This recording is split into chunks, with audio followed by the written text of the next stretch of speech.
Assalamu alaikum and hello everyone. I'm your host, Hena Zaberi, and welcome back to another episode of Justice for All Now.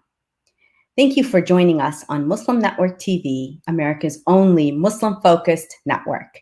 You can always watch us 24/7 on Galaxy 19, Roku TV, Apple TV, and Amazon Fire TV. Today's show is another episode in our series, Women in Justice. And my guest today is someone you may have seen before standing up for women's rights, Muslim rights on TV, or shutting down haters on Twitter. Zahra Billoo is a civil rights lawyer and executive director of the oldest chapter of the Council on American-Islamic Relations, CAIR, which is located, her chapter is located in San Francisco, the Bay Area. She's led the organization through a period of six-fold growth. Today, she manages one of the largest CAIR offices in the country with a team of civil rights and social justice advocates dedicated to the empowerment of American Muslims through legal services, legislative advocacy, and community organizing. I'm so happy to have Zahra on here today. Thank you so much for joining us, Zahra. Of course. Thanks so much for having me, Hina. Assalamu alaikum. Jazakallah khair for the work that you're doing here with this show. And also, always, it's nice to be in conversation rather than on a Facebook thread. Yes, definitely. So, Zahra, this show is dedicated to women in justice who have done the hard work of actual grassroots advocacy, organizing, have really built their career, not just on social media posts or, that 15 minutes of fame, but real hardcore grassroots work. And so for that, I'm really grateful that you're here because you're an example of that. Now, and the show is about you. We want our audience to know more about the person who is Zahra Billoo. So tell me more about, where did you grow up? Where were you born? And where did you go to school? Sure. And I should say, this is a random tangential note. This camera app is flipping. So like I'll adjust my right arm, but it'll look my left on the screen. And so if I look confused at times and you're like, what side of her hijab is she adjusting? That's what's happening. So I grew up in Southern California. My parents have been there since 1982. That's, we've literally lived in the same exact place since 1982 as well. Really privileged to have had, parents who moved to the United States to seek out financial opportunities that were available to them, which is not something that is accessible to a lot of immigrants and wasn't accessible to a lot of people, even in our family later on, just in terms of people who came a few years later. They raised us as a mosque-going family. So we went to the masjid, gosh, it was like 6 days a week. I think that we used to sometimes get Sundays off. And they said, as middle class working as they were, that we couldn't always go to Pakistan. I think I've only ever been 3 times. And so my connection to my culture is less deep than my connection to my religion, with Sundays for Sunday school, Monday through Thursday for Quran class, Friday for community events. And so they raised us with really an American Muslim identity first and foremost. At that time, we were the only practicing Muslim kids in our public school, my brother and I. And so that meant that I was the only one who was wearing a hijab, and my brother would fast when he was playing basketball on the school team. Mm-hmm. And it was, incredible to know that our parents chose Islam when they came to the United States, that they went from being Muslim because everybody around them is Muslim, to being Muslim because they want to, and they feel like they can, and they're making that choice, and they're being intentional about raising us that way. You'll notice I haven't stopped to take a breath until just now, which is also, by the way, how my family knew that I would be a lawyer. They were like, she talks so much. Yeah, that's probably the career for her. She talks, she's argumentative, she wants to debate, let's send her to law school. And so we knew through my childhood that, we were Pakistani, that we were intentionally practicing and devout Muslims. And Zahra was on a path to become a lawyer, but that's really how it started, is what I would say. So what was your first job out of college? Oh my gosh. Well, I started working when I was 18 or 19, actually at the company that my dad worked at before out of college, because I was one of those kids that thought that I would gain my independence if I started working early. And really what I should have done is just be really grateful that my parents could support me at that time, which is, again, just something that we were really privileged to have, and enjoyed my youth. But I was like, no, I want to do it all. I want to be involved on my college campus, and I want to work off campus. And so I was working at a company that my dad was working at. But I also worked on campus. I worked with the student union, which is not the student union. I worked at the student union on campus, but I also worked with the faculty union, which is actually where I got some of my earliest training in organizing, right? Working with professors who were dealing with university tuition increases, but also salary decreases, hiring freezes, things of that sort, and understanding that it was going to take every tool in the toolbox, that we needed to be inside the chancellor's office advocating for what we wanted, but we also needed to support the protesters outside. And that it wasn't just about a one-off organizing moment, but rather about ongoing organizing and ongoing communication with people who could help and people who were impacted. And a lot of it was just around education, right? Is that people didn't realize how so much of this would impact them and why they should care. So those are some of my jobs before I finished college. I went straight from college to law school. And so my first job after law school, like my first full-time job, was actually at CAIR. So I've been here since the week after the California bar exam in 2009, going on over 11 years now. Wow. That's dedication, mashallah. So we often see you as a very, like, you have a strong persona, especially on television. Is that the real Zahra, or is there another side of Zahra that a lot of us don't know about? I've thought a lot over the years about how leadership in our society, so more broadly than the Muslim community even, is very assertive and bold and loud and strong. It's all of these things. But we very rarely see like soft leaders or vulnerable leaders. And if I were to be really simplistic, you could even say that we see a lot of masculine traits in leadership, but not very many feminine ones. And so over the years, I've had to grapple with, I was socialized as a leader in male-dominated spaces, and still very much work in male-dominated spaces. But sometimes I just need to like cry.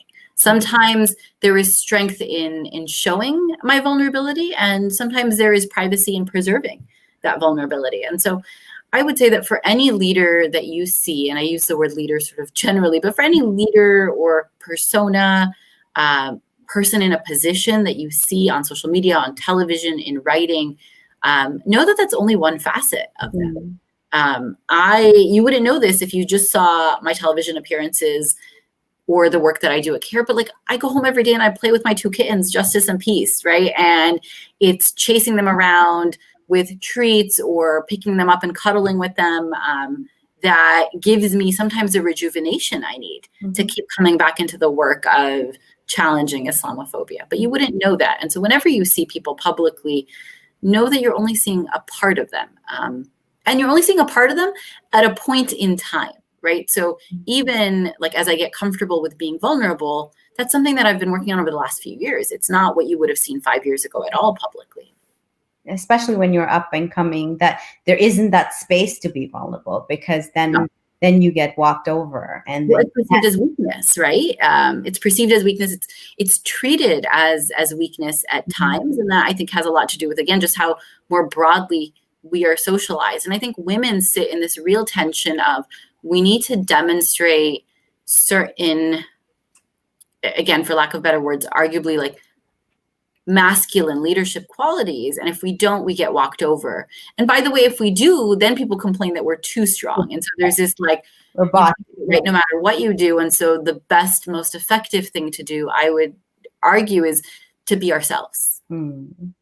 Zahra does, and those of you who may follow her on social media would know this, but others may not know. Zahra bakes birthday cakes for foster children through Cakes for Kids, and coordinates a monthly homeless feeding effort. And you've been doing this consistently. This is not something that you do once in a while. How have you kept consistent with this, with everything else that you do? I think you're being generous when you say consistently. Consistently is a very broad term here, right? So with the Cake for Kids, for example, I haven't baked at all for the charity in the pandemic, in part because it was shut down for a while. But I do take joy in baking. And so that's actually how that came about, is that let me take a step back. I take joy in eating dessert. And related to that, I sometimes make dessert. And the problem is if I make it, then I eat it. And so I have to give it away. And so many, many years ago, a friend told me about a group called Cake for Kids, and they have now chapters in different parts of California. I think may also be expanding in other places. And it's a model that can be replicated, which is to say, one of the things that we take for granted is that people care about us on our birthdays. And we could have a longer conversation about whether we should celebrate birthdays or not, but many people do, and many people are cared for on their birthdays or take care of themselves or have the resources to do those types of things. But for children in foster care, that's something sometimes an overlooked treat. And so what Cake for Kids does is they pair bakers with families and say, okay, families or service providers, and say, okay, like it's this kid's birthday. This is how old they'll turn. Can you make them this kind of cake? And so, yeah, I wish I'd have been able to do it more this year, but the pandemic has really made that challenging. The same is true for Project Feed, which is to say that we have not had any events in the pandemic, but that is similarly a project that we started more than 12 years ago. I remember it was a conversation that my friend Fizza Ahmed and I were having in Ramadan. We were like all sitting around being like, what are we going to have for iftar tonight? And she said, the point of Ramadan isn't to plan our iftars, right? Like it's to actually reduce our dependence on food, reduce our indulgences, develop discipline around those things. What can we do to help our neighbors who are fasting, not out of choice, but out of necessity? We were living in at the time in downtown San Francisco where the disparity between the wealthy and the poor is very stark. And, many, many parts of San Francisco, even then, but so much worse now, you'll find unhoused people living on the streets, large encampments with no relief in sight. And so it started in our other friend, Sophia Saeed's apartment. We made, I think, a couple of dozen peanut butter jelly sandwiches and gave them out the next day. And over the years, that grew to a monthly event where we were making hundreds of meals and lots of people were coming. And to your original question about consistency, it's hard. Like I don't want to tell people that it's easy to do all things related to service all the time. We have to take breaks. We have to surround ourselves with friends who care about the same issues. And we have to be compassionate with ourselves when we fall off. So if I can't make it 1 month, or this week was difficult and so I couldn't do the thing that I committed to, I apologize, I make up for it. But I also know that next week is a new week, or next month is a new month. And so I keep trying. It's a work in progress, like all things faith. When this work is hard, it's hard from so many aspects. But all of us are in it for something. And it's different things that inspire different people. What has been something that has, and, I don't mean this in a very cliched way, but it may be a cliche, because sometimes that's all you need is sometimes it's just something you see on the street, or it could be a quote that you read, or a verse of the Quran that you were pondering on. But what has, in moments of difficulty, in times where the work is really tough, has kept inspired you to keep going? I think at some point between, I was a teenager with a lot of angst about what I didn't have, right? I didn't live in a big house. I didn't have my own nice car. Like there were things I didn't have. I couldn't go to Pakistan every year the way lots of my family members did. And so that was a lot of how I felt in my teenage years. But I think it's the experience, for me at least, between, I would say, 17 and 20, where I'm coming to terms with how privileged I am. I mean, I've got US citizenship when other Muslims are fearful of deportation after 9/11.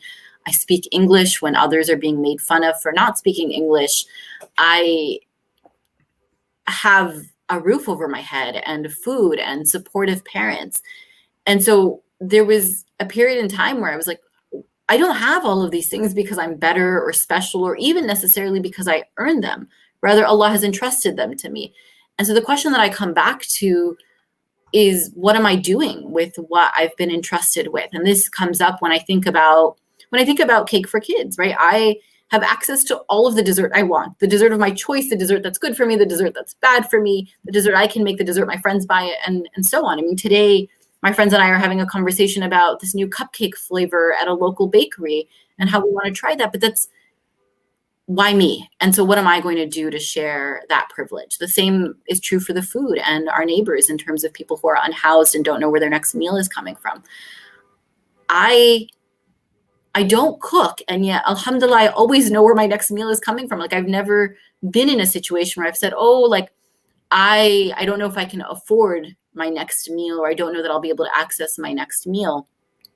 And so what am I going to do with that privilege? And, and that extends to what I do around civil rights and legal services. I'm a lawyer. Yes, I work to get my law degree, but access to law school, the ability to pay for law school, to pay off those loans, to any of that, right? Like, all of that was a blessing from Allah. And so what am I going to do to help others with it? My mom always told us when we were younger that, one of the challenges about being privileged and having resources is that we're held to account for everything that we did for them. Mm-hmm. And for me, the opportunity there is also that I might be able to do something good with what I was given. And through that, inshallah, I will be increased in this life and the next. And so that's, for me, the thread. And it's like, I try to be really consistent about it. Even when I think about my mental health, right, is access to a therapist, access to awareness about my wellness and when I'm struggling and what I need are privileges that I have, but others may not. And so how do I do the best that I can with them? Let's talk about some of the, the cases that have through your career. One of the first ones that I remember was, and I don't remember the young man's name, but it was his car that was being tracked. Yeah. So tell us more about that case and tell me why you're laughing. It's such a funny story. I think it's funny because, like, no matter how many times I've told it, and now it's been 10 years, it always sounds so outlandish every time, right? And so it was Yasser Afifi. He, I believe at the time, was 19 or 20 years old. It was the fall of 2010. Mm-hmm. And a day or two before I met him, I had seen an article online. I think it might have been on Reddit or Gizmodo or one of these like tech sites that existed even back then, about someone who'd found a GPS tracking device on their car. And, it's like the law enforcement must have placed it there, and then they came to get it. And I was like, what is this? Like, it sounds like it's out of a movie. Like, what do you mean they put it on the car and then they came to get it back? Like, and I didn't connect the dots that it was, I don't know if the original post didn't identify him as an Arab male from my community, but a day or two later, he came to us at CAIR and he said, look, I took my car in for an oil change. We looked under the car. We found a device and a battery pack under the car. And, we posted pictures of it online. The other people on the internet helped us determine that it was a GPS tracking device, that the type of device is the kind that's used by law enforcement. And, within a day or so of us posting that on the internet and getting those answers, the FBI showed up outside my apartment, pulled me over, said they wanted to ask me a few questions, and then told me that the device was theirs and that I needed to give it back to them. And if I didn't, that there would be consequences. And I was like, what? It's which FBI agent, and this is 2010. I mean, definitely don't do this in 2020 if you're an FBI agent that's listening. Which FBI agent does this and thinks that it's not going to go viral? Like, someone showed up at my door and said, give me the tracking device back. Anyways. And so, my first reaction was sort of shock and disbelief, but this was someone who was from the community, I actually knew the mechanic also. It was my mechanic. And so there was another level of verification there. And then, of course, one of the things that we do at CAIR, one of the first things that we do at CAIR actually, is if you call us and you say that the FBI has visited you, we say, okay, well, give us the FBI agent's contact information. And if you agree to have us represent you, then we'll call the FBI and we'll say, I represent so-and-so. They're my client. What do you want from them? Mm-hmm. So I did all that with them, and then we went through the process of requesting his files, and, the FBI essentially confirmed that all of this was true. And this is a time where our community was a bit naive then. we're a little bit better than, we were naive and we were hopeful because we had President Barack Hussein Obama, right? Hope and change and the secret Muslim. And so things must be getting better. And so I think that we are a lot more savvy now around our interactions with law enforcement. And that continues to be, by the way, a point of growth and evolution, particularly for the immigrant segment of the Muslim community. Black Muslims have understood law enforcement's intention and purpose from its origination, but immigrant Muslims, South Asians and Arabs in particular, I think have been naive and optimistic about this. But it continues to get better, right? So by 2010, we're confronting the FBI. In 2020, we're now having conversations about budget justice and defund the police. And it's like saying, different paradigm. So it's sometimes when you listen to that and you're like, that, remember, I remember this as well, your Facebook header. And I remember this because at that time, I didn't know you as a justice act. I knew you as my sister's Facebook friend. So, and I remember your header said radical, and just that, do you remember that? I don't, but that sounds like something I would have put up. Yes. Right. So just things have changed so much in this decade. And this case came around I'm from Los Angeles, Southern California as well, where we had people surveilling our community, and our masajid handing over people to the FBI saying this guy is spying or talking nonsense in the mosque. And I remember not being able to leave my keys behind because our masjid board members would be like, Sister Hannah, why do you keep leaving your keys behind? Like, what is wrong with you? Don't you know that's one of the tactics of people who spy on mosques? And I'm like, so. You're like me. You're from Southern California, where around the same time, Craig Monte was spying on the masjid in Irvine and other Orange County masjid, and that's what he was doing, right? That's, I think, where that lesson comes from, is he would leave his keys laying around, and it was a recording device. And, while he was doing that, law enforcement was saying to members of the Muslim community, we're not spying on you. We want to build relations with you. And we only found out because of him. How do you feel now when we're, especially under this pandemic, but even before the pandemic, where we are now broadcasting everything that is happening in the mosques on our Facebook pages? Things have changed so much since, like, all the khutbahs are broadcasted. Every event that happens in the masjid is broadcasted. Even so, our religious life has become super public. Yes, and as a free speech advocate, I think that that's great, because I don't want the community to cower or hide because of fear of surveillance, right? So, and that's been my position for more than 10 years. It's why I've been tweeting for so long, to be like, I'm going to tell you as much as I'm going to tell you.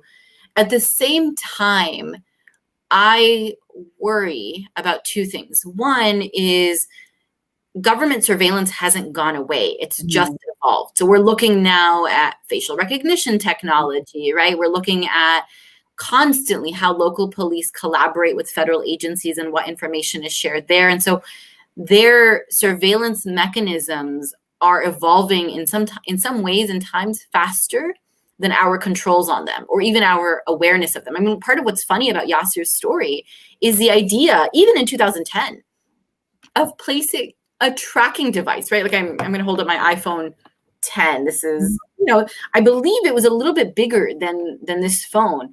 Even then, the idea of placing a device of that size on his car with a battery pack sounded outlandish, because it was just in the next year or two that we learned that the cell phone companies were handing over geo-tracking data, right? And you didn't need to attach anything, because you would just go to AT&T with a warrant and get that information. And so their methods evolve faster than our awareness of the methods, which is terrifying, and something that we need to be incredibly vigilant about.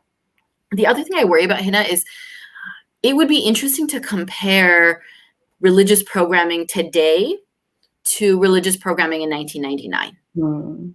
And in some ways, I am certain that the programming has grown for the better, right? So it's more inclusive of women, it's more inclusive of minorities, it's more responsive to mental health concerns, right? There is also, in some ways, broadly speaking, more civic engagement conversation happening in religious programming. But is it as revolutionary? Is it as rebellious? Is it as, for lack of better words, is it as radical? Or have those conversations become more moderate, more, responsible, to use quotes, right? Like, and I do worry sincerely that because of the fear that was instilled in our community and continues to be instilled in our community, right? Like if you speak out too much for Palestine, if you speak out too much for X, if you speak out too much for Kashmir or the Uyghurs, or, or you criticize the US military, right? Like you organize civil disobedience, whatever those things are, then you will get arrested, you will get targeted, you will get surveilled. And so I would be, and I don't know that anyone's done it, but as someone who was attending religious programming then and attends it today, I find today's religious programming, again, to be better in so many ways, but possibly falling short when it comes to the necessary vehemence for challenging injustice. Exactly. The stories of the prophets as they were facing oppressors have been muted, edited. Right. The word, even the word jihad has been, right. We don't use it anymore. So right. We don't use the word jihad anymore. We can't have an honest discussion about armed struggle when it comes to self-defense. Like there's a number of places where we're falling short. Like I do still remember, for example, when Hamas was elected to the government in Palestine. It was already at that time hush to be like, no, we don't talk about Hamas. And it doesn't matter that they were democratically elected. We can't talk about them because they are they've been labeled a terrorist group and we don't want to get in trouble. And so those kinds of things, I think, over the years continue to have an impact. And it's not, by the way, exclusive to the Muslim community. So I don't know if you saw, or exclusive to the immigrant Muslim community, but yesterday, I believe it was, at the Department of Justice, labeled a number of jurisdictions. Seattle and Portland and New York City. But did you see the rationale that they applied? So as part of its rationale for labeling the cities, I have this quote from NBC that I posted. So the Justice Department cited city councils voting to cut police funding, the refusal to prosecute protesters on charges like disorderly conduct and unlawful assembly, arguably nonviolent charges, the rejection of federal intervention. So we don't want our police to collaborate with ICE or the military or anything like that. And then lastly, injuries suffered by law enforcement officials during violent outbursts. So that last one is the only one that actually addresses violence. And of course, even that one is tricky because in many cases, it's law enforcement that initiates violence. But even if you take out that criteria, like, okay, defunding the police, not charging nonviolent protesters, and then rejecting federal intervention, all of a sudden you're an anarchist jurisdiction. Yes. And you've got, and what is that intended to do? To create fear and intimidation around those cities. And so the immigrant segments of the Muslim community, I think, continue to have opportunities to learn from civil rights and anti-war activists across the country who are Muslim and not, because what the government does to us, they are for sure doing to others. Definitely. I wanted to, you talked about Palestine, and that leads me to the Women's March. What happened there? So I laugh because I was actually thinking about the Women's March this week when there was a Supreme Court vacancy last, and Justice Kavanaugh was up for a nomination. I had gone to DC briefly to participate in the Women's March organizing to protest his nomination. And I was just thinking this morning, who is going to organize to protest the Republican attempt to fill the vacancy right now that isn't the Women's March, and more broadly, that isn't progressive except Palestine, because I want to go, and this matters and will affect us for a long time. A majority conservative Supreme Court is not something that ends when Donald Trump's tenure ends. It will be with us through the rest of our lives. And so I laugh because of that. But the Women's March, we were nearing the end of 2016, and the Women's March had come into being.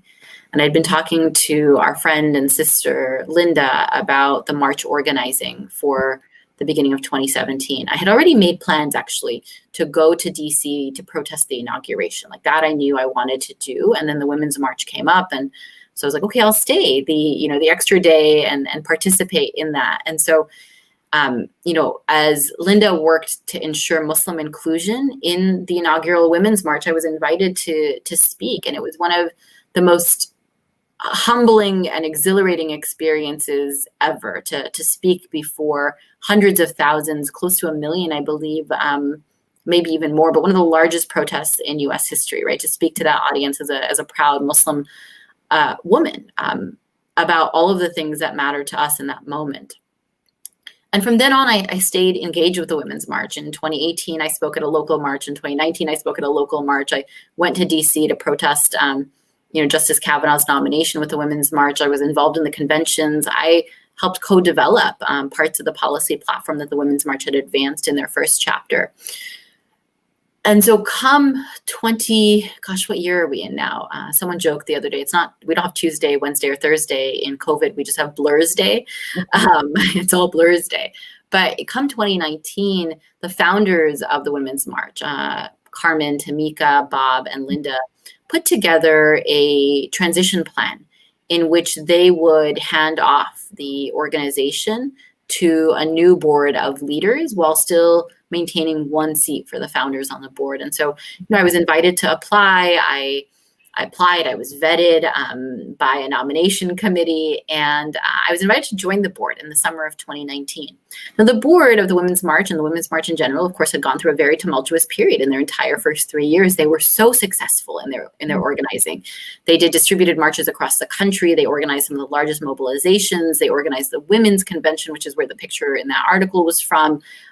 They were doing so much, but they were coming under vehement attack by Zionists who were upset that Linda and others were advocating for Palestine, by the right wing who were upset that the Women's March was mobilizing opposition to Donald Trump, by white women who were problematically pushing the question of, will you condemn the Nation of Islam? And that's a longer conversation that I think is really important to have, but also one where it's important that we follow the lead of impacted Black communities. And so it was just intense, right? Donald Trump was going after them. His son was going after them. Fox News was going after them. And so when the time for the transition came, it was really important to the old group and the new group to say, let's do this very carefully because we know we're going to come under attack. And subhanAllah, from July to September, all we did was plan for the transition. We had never met in person. We didn't have officers.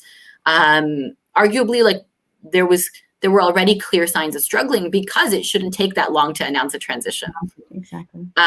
Come September, we announced a transition, and it was, just 3 really rough days. Actually, about a year ago this week, it began with what we had hoped would be a positive exclusive in the Washington Post that was marred by a headline that was false, right? The headline announcing the transition was false. It said that the Women's March had removed essentially its old leaders for allegations of anti-Semitism, which was so inaccurate because it was the old leaders who developed the transition plan. It was the old leaders who said this is part of the growth of an organization, right?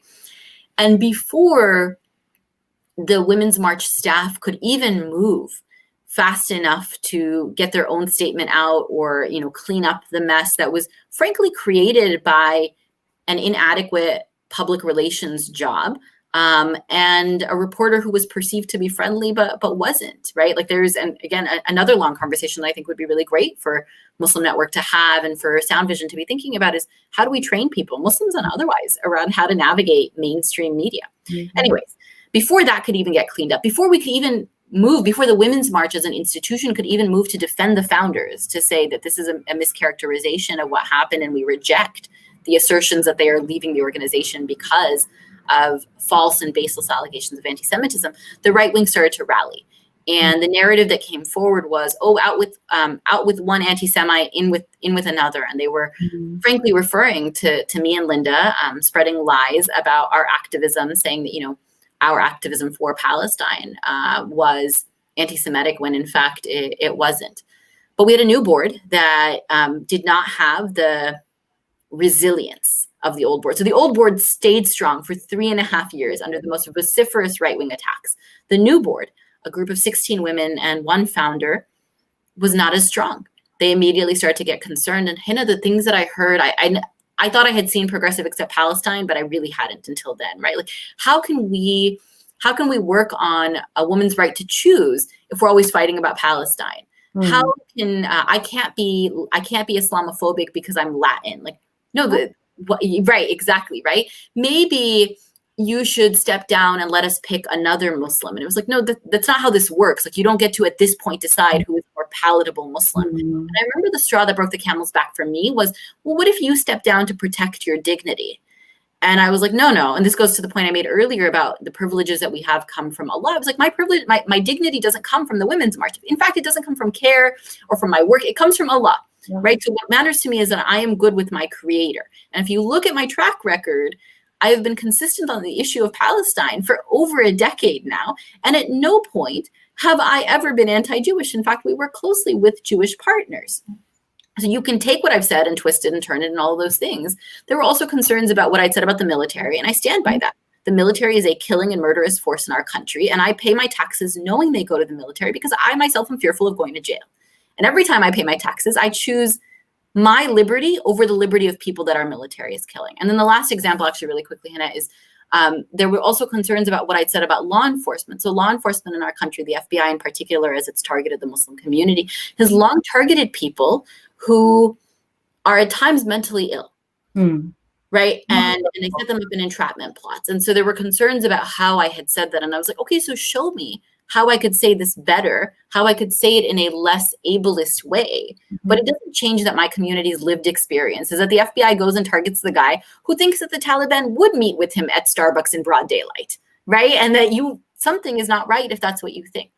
And so anyways, the long and short of it is that over 3 days, I had to make a choice of, will I resign and let them off the hook for forcing me to resign? Or will I force them to be cowards in public, right? Will I force them to say, no, we are progressive, except Palestine? Will I force them to say, we'll only work with some Muslims and not others? And so over the objection of every single founder, so every single founder had my back in this process.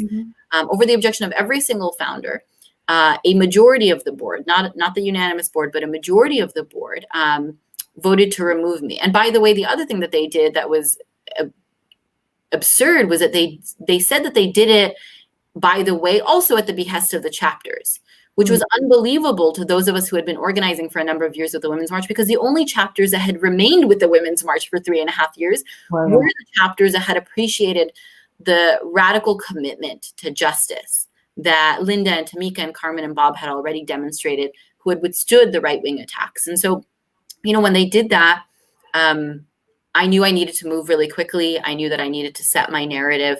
And I was able to do that. And I'm really blessed to have done that and to have had the support of so many people in our community and more broadly. But the biggest heartbreak amid all of it is that the Women's March was an incredible platform. And to see them turn their back. And it's evolved, but it was their loss at the end of the day, because our dignity doesn't come from anyone, right? Like, our dignity doesn't come from anyone. Our platforms don't come from anyone. Like, the work of justice continues with or without us. And it was I don't say this about me because I don't think it was just about me. It was about it wasn't. I think it was that whole direction where it was going, and especially after the first march when it wasn't. And they did learn from their mistakes, and they pivoted, and especially in 2019, when they included many more grassroots, like even here in DC, the people of DC were finally given a platform, and then all of them that just went away, and it was this void, and it felt like everything that had been people make mistakes, but you correct it if you really want to, Right. or if you just want to play to the safe tunes. That's not a revolution. That's not. Well, it's also not it's not also like a broad umbrella, right? Like you're not including everyone. And we saw that at the beginning of 2020 when like people were like, do we go to the march? Do we not? Who is the Women's March now? And so the work continues, right? And inshallah will continue. And Palestine doesn't need any of us to be free, right?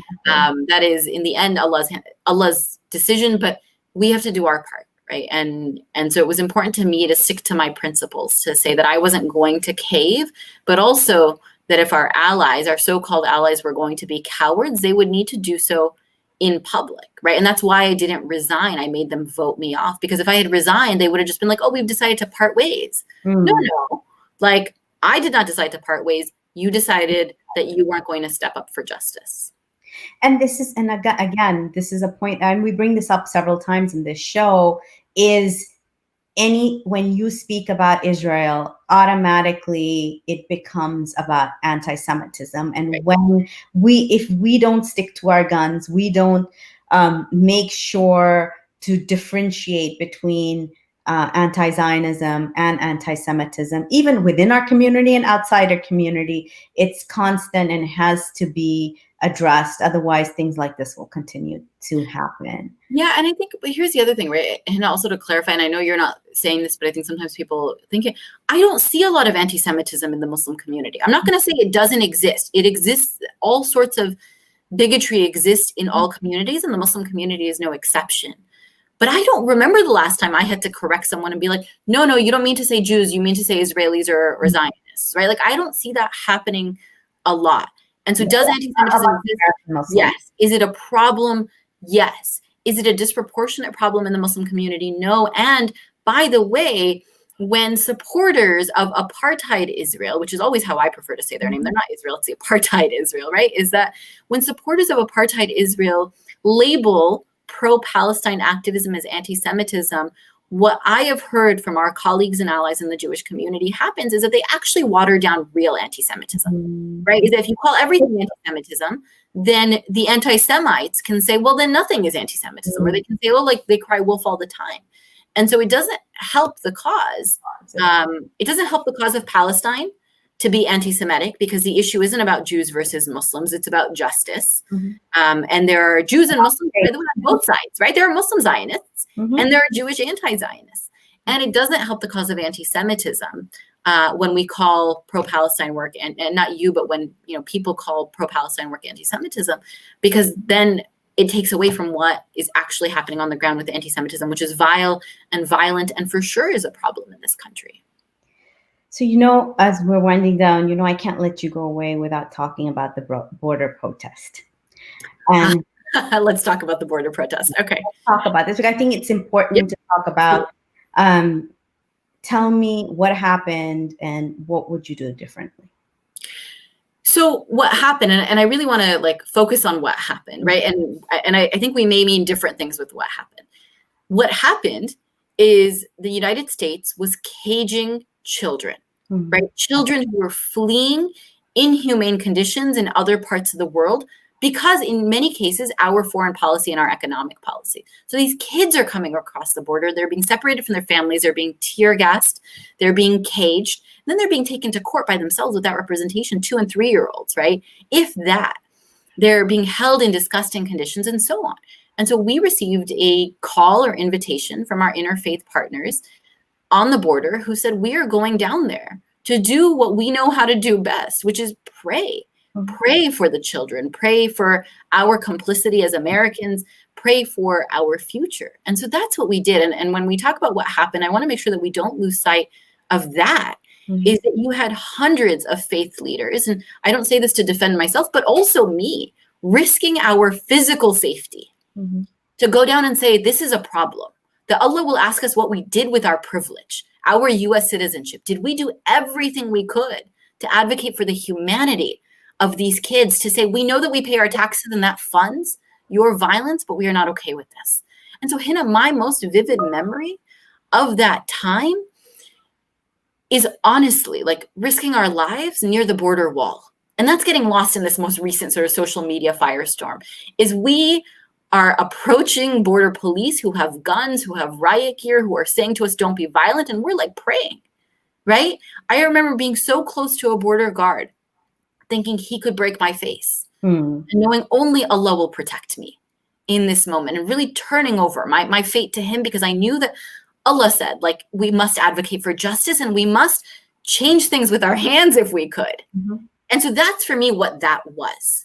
Now, in getting there, and it's funny because I actually didn't remember this until it got drudged up by a certain online troll who we know has a vendetta against some of our religious leaders and some of our Muslim organizations. But in fact, like, you know, the nature of his commentary and his questioning is anti-interfaith, anti-human rights, anti-social justice, anti-woman, and causes, by the way, a lot of us to wonder, like, who is paying your bills that you're just making all these videos all the time, attacking everyone? Like, what is it that you do and what is your objective? What I was reminded of through his online trolling was that in the process of planning for the event, we knew it would be an interfaith event. We wanted to be everybody had the intention of being as inclusive as possible, which meant that the prayers referenced God and not anyone's specific God, which meant that the actions were general in nature, that people prayed in their own languages and in their own sort of religious practices. Now, in that, there was an instance that many of us were surprised and confused by and didn't realize what was happening until it was too late, right? So they said, okay, we're doing some group prayers and we're going to do a blessing for everyone before we go out there. And we all just got in line. Nobody knew, and I can tell you because I'm the first Muslim in the line, I did not know, Hina, that one of our allies, right, someone who's been on the front lines of fighting for justice for everyone, Reverend Tracy, would put a cross on my forehead. I don't think she like understood the ramifications of doing that, right? But I remember when it happened, I was like, oh my gosh, like what do I do now? But in that moment, my intention was not to engage in kufr or shirk, right? No one's intention was. Those are some of the accusations have been right? Like, let's just be clear for anyone that knows me, right? Like, my religion is really important to me, as is my belief in Allah. And to say, hey, like, for everyone their own religion, but I don't need, like, what, Hina, why would I intentionally sign up to have a cross put on the oil I didn't know. Exactly. Seeing those pictures, you do have a visceral reaction. Right? Imagine being there. Imagine being there and you're like, oh, she's going to like, we're all saying a generic prayer. Like, we're all just going to do the thing and move on, right? And like, you're more worried that there is no restroom on the beach for the next 6 hours. And you don't know what kind of violence the border guards are going to unleash on you because they've been violent to everyone else.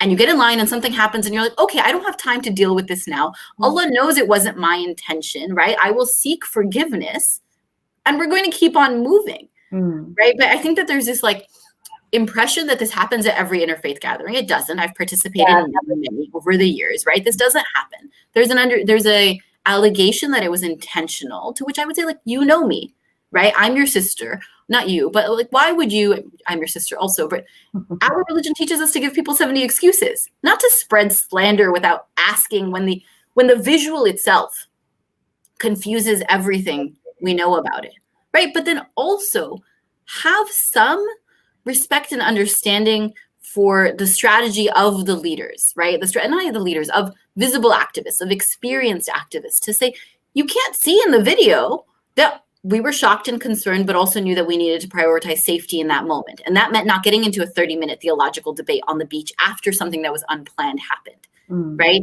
But it does mean that there were conversations after. But do these experiences like this, is there a need? And we've had these discussions several times online. Yeah. Is there a need for more, when we are going to these spaces, when there are no set rules, for there to be some set rules, for there to be some leadership from scholarship that helps us? Because that is, when we go in as faith leaders, a lot of us are not, like some of the interfaith leaders that come up, they may be reverends and pastors and all of that in their own faith traditions.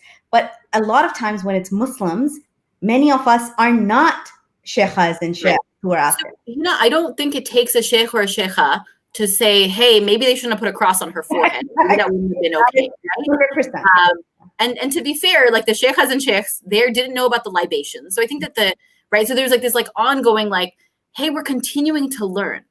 This country and our allies are very, very diverse. I don't think it's correct to say that there were no rules. There were rules and understandings. Now, do accidents happen? Yes. But are you telling me that some online troll would have been better situated to mitigate that accident than the incredible leaders that were already there? Not just the sheikhs and sheikhas, but also the interfaith and civil rights activists, right? Who also know how to navigate these spaces, because sometimes it's about knowledge and wisdom in the religion, and sometimes it's about knowledge and wisdom in the space. And so I say all that to say, for me, the takeaway, Hina, is that we need more Muslims in these spaces. There were hundreds of people there, maybe 24 Muslims. Imagine, right, how much more influence we'd have had on the program. Who could have maybe foreshadowed the issue arising if there were more Muslims involved in the planning? And so I regret that I was in that line and didn't know what would happen until it was too late and couldn't stop it for anyone else. Do I regret being there? No. Is there anything I could have done differently? I honestly don't even think so. Right? Like, I went there with the intention to serve Allah. And in the end, that was the most important thing I did. Were there mistakes? Yes. Did we repent? Yes. But my biggest concern out of all of this, frankly, is that people will be scared away from interfaith and human rights work. That's, by the way, the undertone of some of the online trolls who are putting forward this narrative. And that is then the impact for people who are like, I don't want to be attacked. I don't want viral images of me taken out of context and spread online, because that's what I've been dealing with for a week, is that this, and it's never comfortable to be in a visible position, but it is the risk that we take. And frankly, if more of us took it, then I think our collective advancement, our collective ability to say, the Muslims will lead this protest, or this is how we will be most inclusive, or hey, maybe let's not do that thing that nobody knew was happening because we saw it coming. That is where we need to be going. And to anyone that would spread slander about fellow Muslims engaging in kufr and shirk without asking for more context, without asking for more clarification, and without assuming the best of our brothers and sisters, their justice is with Allah. Well, that's, and this is part of life. There are going to be, gusts of winds that come and knock you over. And then you ask Allah subhanahu wa ta'ala for the strength to keep going. And that is what makes us humans. Mistakes are humans. And moving forward is Allah loves tawbah. This is something a part of our faith as well. But it seems like that sort of the aspect of tawbah has totally been washed out in all of this. Yes, we could have an hour-long discussion on this. Like, that is what from and what I get out of this is that, at least, especially for the younger people who are getting involved in this work. It is so important to actually have these discussions. But the really quick clarification I want to make is I don't think that the aspect of Tawbah is lost, because I don't know a Muslim who participated that wasn't like, that shouldn't have happened, right? No, I mean you all. I meant in the online space. Like, that is lost is, this person said they're going to do Tawbah, and I'm not going to accept that. I'm going to keep fighting them. Right? But they're not God, so I have to go for that. Alhamdulillah. So this, we're down to the hour where we need to go now, but this is something that it's a learning process, and we're going through this. And this is the first generation of immigrant Muslims who are part of this.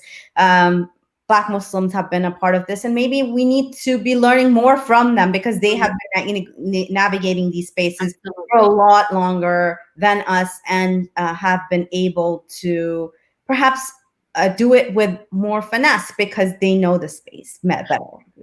And more awareness, right? Like a deeper, broader awareness. But I think the other, so agree, we absolutely need to learn from immigrant Muslims, need to learn from Black Muslims.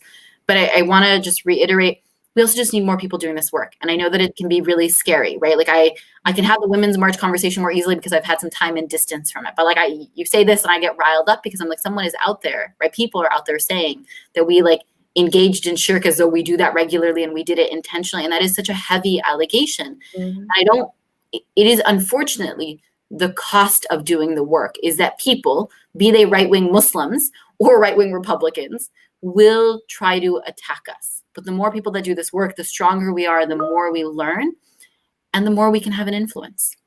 True. Inshallah. Inshallah. So thank you so much for being here and being a part of the show. And, we'll keep this conversation going, inshallah. Inshallah. Jazakallah khair, Hina. Okay, inshallah. Thank you, everybody else who is on here. The Uyghur Forced Labor Prevention Act is going to be voted on the House floor this week. So I urge you all to go to www.justiceforall.org/forced labor and call your House reps, call your congresspeople and tell them to vote yes on the bill. Thank you so much. Assalamu alaikum.